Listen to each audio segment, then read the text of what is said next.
Welcome to the Salmon Runs YouTube. Enjoy the video.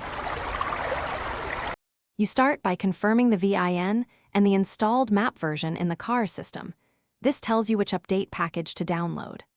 Once done, prepare a 16 GB or larger USB drive formatted to FAT32 or XFAT and ensure the drive is empty.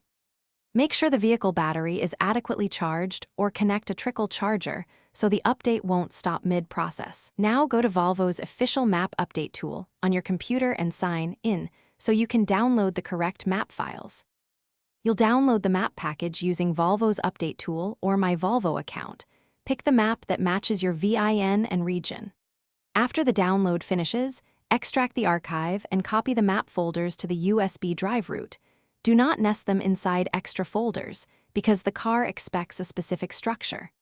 Once transferred, verify total file sizes and checksums if provided.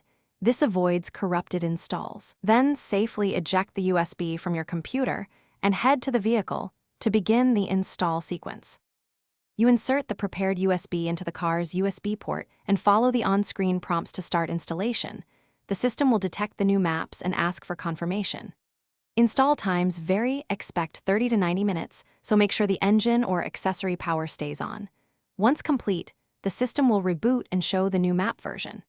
If something goes wrong, try a different high-quality USB drive, reformat to FAT32. Recopy the files, and repeat. Contacting Volvo support with error logs is the next step if problems persist. Thanks for watching.